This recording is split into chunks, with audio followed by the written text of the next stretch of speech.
मुंडाकिल जे वॾी आबादी रखंदड़ इलाइक़नि सुल्तानपुर ऐं ठिकराठो समेत सवें नंढनि वॾनि शहरनि ॻोठनि जो पनुआकिल शहर सां राब्तो ॻंढींदड़ मुख्य लिंक रोड जी चूंडियल नुमाइंदनि ऐं इंतिज़ामिया जी बेध्यानी सबबि गुज़िरियल केतिरनि ई वरियनि खां मरमत न थी सघी आहे, जंहिं सबबि रोड हंधा हंधा उखड़ी नाकारा बणिजी विया आहे ऐं रोड में विख विख ते वॾा वॾा खॾा पइजी विया आहिनि। रोड जी हालत इंतिहाई ख़राब हुजण सबबि रोज़ानो हज़ारे इलाइक़ेवासी सफ़र दौरान सख़्त तकलीफ़ुनि ऐं परेशानियुनि खे मुंहुं ॾियण ते मजबूर आहिनि।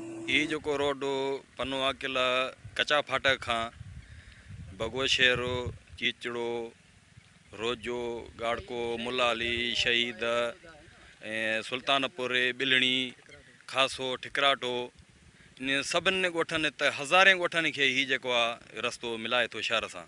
12 सालनि खां वठी हिन रोड जी कंहिं बि क़िस्म जी मालिकी न थी आहे ऐं सॼो रोड जेको आहे ही खॾा थी वियो आहे। जेको हिकिड़ो मरीज़ माण्हू आहे हुनखे अॻे ई बीमार आहे, अॻे ई तकलीफ़ में आहे, पर उहो शहर ताईं कंहिं अस्पताल ताईं पुॼाइणु हुनजे लाइ वॾी मुश्किल आहे। वीचारो रस्ते में दम थो ॾेई वञे, को डिलीवरी जो मसइलो आहे त बि जेको आहे माण्हू तकलीफ़ में ऐं खोड़ जेको आहे हिते डेथ थी वञे। खीर खणण आहियूं ग़रीब माण्हू बा खीर खणूं था, टायरनि जी असांजी ईअं बचण रोज़ नुक़सानु। खीर जो बि रोज़ असांजो किलो ॾेढ असां 2 किलो असांजो ईअं लोॾे लोॾे में वञे थो।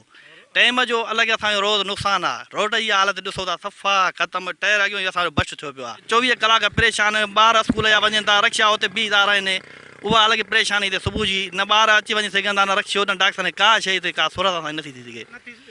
हे मुशरफ जे दौर में ठहियो हुयो तक़रीबन 2005 या 6 में जॾहिं असां स्कूल पढ़ंदा हुआसीं ऐं अलहमदुलिल्लाह हाणे ग्रेजुएट करे आया आहियूं, यूनिवर्सिटी में पास आउट थी आया आहियूं, पर हिनमहिल ताईं हिन रोड जी जेका काई मालिकी न थी आहे। असांजे तक जा चूंडियल नुमाइंदा हमेशह इहो वाइदो कंदा आहिनि तव्हां हिन इलेक्शन में असांखे चूंडायो ऐं असां मथे चूंडिजी करे अवां सां जेको आहे वाइदो वफ़ा कंदासीं, पर वाइदो वफ़ा कोन था कनि ऐं हिन रोड सां उहे असां हालत आहे जेको रोड टुटल भॻल आहे। मुतालबो आहे त हीअ असांखे रोड ठाहे ॾिनो वञे ऐं उनखां पोइ जेके ही कागज़ी कार्रवाई में रोड ठहियो आहे उनजे ख़िलाफ़ु जेको आहे कार्रवाई कई वञे ऐं उनजी जांच कई वञे। उनखां पोइ असांखे रोड जेको आहे तयारु करे ॾियनि ताकी असांजो आवाम हेठे तबिके जो माण्हू गरीब लोकल जेके बि आहिनि सभु माना पंहिंजो फ़ाइदो वठनि। ये रोड साईं मुशरफ जे दौर में ठहियो आहे।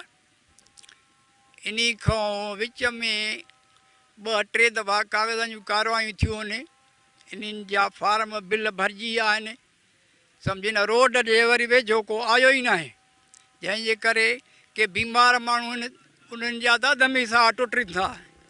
जेके बीमार औरतूं आहिनि नाज़ुक हालत में उहे बि परेशान ऐं ओड़े पाड़े वारा जेके बि कम से कम हिते 2,500 ॻोठ आहिनि, माना वधण वारो शहीद ठिकराठो भेटूर उतां वॾी सफ़र कनि था। पंचर थी पई टायर ट्यूब मां गरीब माण्हू सेकंड विझरायो मां नओं कल्ह विझरायो में हाणे मां 100 रुपयो भरे सेकंड वरी विझरायो मां दिक़त पुछो त एॾा पेश अचनि था साईं। तक़रीबन माना गाॾियूं जेके बि आहिनि अधु को घणियूं पंचर नज़र अचनि था। हज़ारे माण्हुनि जो हितां पनुआकिल आमदो रफ़्त जो सिलसिलो आहे। ग़रीब मज़दूर तमामु मुलाज़िम कारोबारी माण्हू हिन ई रस्ते सां वञनि पिया ऐं हिन रोड जी इहा तबाह थींदड़ सूरत हाल जे करे रोज़ानो जे बुनियाद ते एक्सीडेंट हादसा मामूल बणियल आहिनि। असांजे अखियुनि जे साम्हूं खोड़ सारा अहिड़ा हादसा पेश थियनि था। गरीब माण्हू जेको 400 रुपया दिहाड़ी ते कमाए थो उहो हितां मोटरसाइकिल ते निकिरे थो पनुआकिल ते, हुनजे टूप जी सूरत ख़तमु थी वञे, हुनजी पंहिंजे बच्चनि जे पेट जे लाइ जेको गुज़र सफ़र आहे उहो नाकाफ़ी थी पए थो गाॾी जे। हाणे ज़रूरत इन ॻाल्हि जी आहे त चूंडियल नुमाइंदनि ऐं लाॻापियल इंतिज़ामिया खे घुर्जे त नाकारा बणियल लिंक रोड तरफ़ ध्यानु ॾेई रोड जो मरमती कमु कराए रोज़ानो हज़ारे इलाइक़े वासियुनि खे सफ़र दौरान पेश ईंदड़ ॾुखियाईनि खां बचायो वञे। कैमरामैन महरम मलिक सां गॾु अयाद अहमद सिमार, दत्ती TV न्यूज़, सुल्तानपुर।